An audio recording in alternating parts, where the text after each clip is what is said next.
غواړم په دې اړه ډېر لنډ ووایم. زما موضوع د لونګ او د لنګوټۍ ترمنځ جګړه وه او په دې منځ کې جناب نوروز صاحب راپورته شو او د ما ته ویلې چې ښه تا یو څه جوړ کړي دي چې اوس خلک تا ته پیسې درلیږي او ما هم پیسې درلیږلي دي، ته د خپل پلان راته ووایه.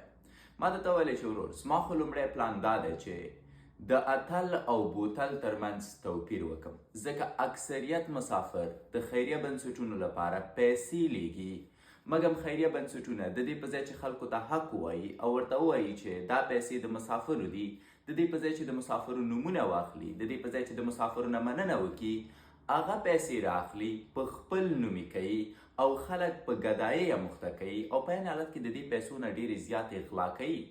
مثلا یو بنسټ دی 2013 کال کې خیریه بنسټ جوړ کړی، 2013 کې نه 2012 کې خو د دونه لار ورکه ده، کله وایي چې 2013 کې هم جوړ کړی، کله وایي چې 2012 کې هم جوړ کړی، کله وایي چې بنسټ ایښودونکی زه یم، کله چې څېړنې کوو بنسټ ایښودونکی بل څوک وي. موږ هغې پسې نه ګرځو بلا ورپسې.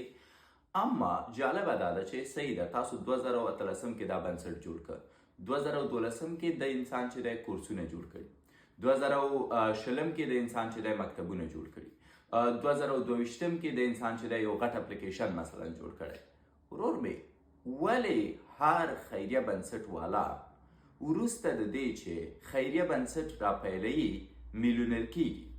د دې دپاره موږ دا لړۍ پیل کړې ځکه حساب باید واضح او مکمل او زور ټولو ته په دې ورکوي چې ولې زه د عامو خلکو نومونه خپروم او د دې د خاطره مسج په سر مسج، زنګ په سر زنګ او په عین حالت کې زما لایف ته راتګ چې د تا پلان چې شی دی ته ولې خلکو نومونه اچوي. دې شکل باندې خو ټول خلک مسافرو ته اتلان وایي، د موږ نه خو بوتلان جوړیږي، په دې شکل خو ټول خلک پوهیږي چې دا پیسې موږ جیب نه ورکوو، دا د نورو غریبو مسافرو پیسې دي. ولې دا کار کوي؟ ولې موږ سره نه یو ځای کیږي؟ ولې زموږ په شکل مخته نه ځي؟ ورور مې زه پوهیږم پروپاګاندا کوئ، لاس مو خلاص، زه پوهیږم تهمت لګوئ، لاس مو خلاص. ځکه مثلا یو نفر ماته وایي چې زما پسې شا وایي، زه د چا پسې شا خبرې نه کوم، زما پسې شا یو نفر وایي چې دی د ما کارمند و، زه د هغه کارمند نه وم. زما پسې شا یو څوک وایي چې ما درته پیسې ورکړې وي، چا ما ته پیسې نه دي راکړي، هغه انسان ما مشهوره کړی ده. فقط یو ورځ چې دی یو محفل ته بیولی وم، هلته یم د خلکو د ګدایۍ په پیسو باندې پسونه سره کړي ول، خلک یې راغوښتي وو، اخي مخي روان وو، زما نه و خوښ.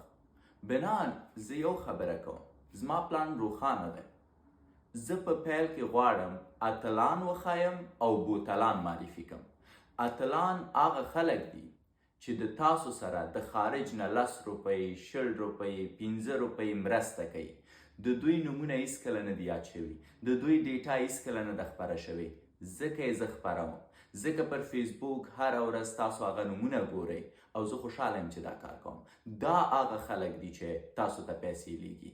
دا منځ کې چې کوم دي دا کمیشن کاران دي.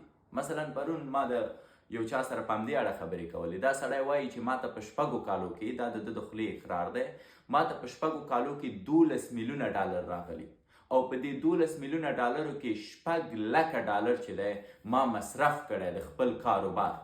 تر ننه پورې قسم وخورئ تاسو ته د سړي دا خبره کړې وه.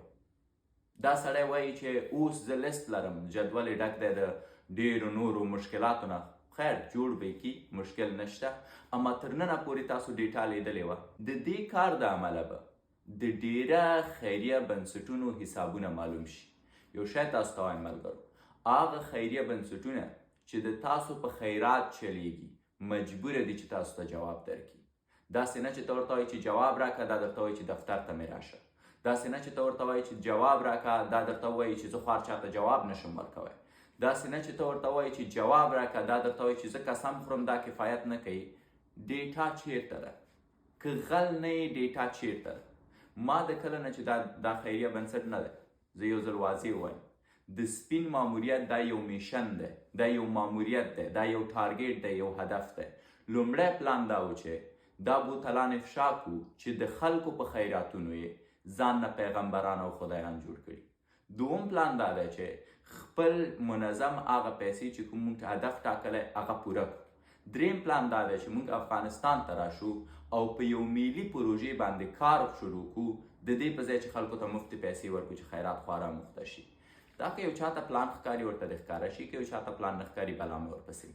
اما زه که ژوند و تاسو ته ښایم چې خیریه بنسټونه څومره پیسې د تاسو نه غلا کوي او په څومره لږو پیسو باندې تاسو دننه افغانستان کې څومره ستر بدلون راوستی شئ.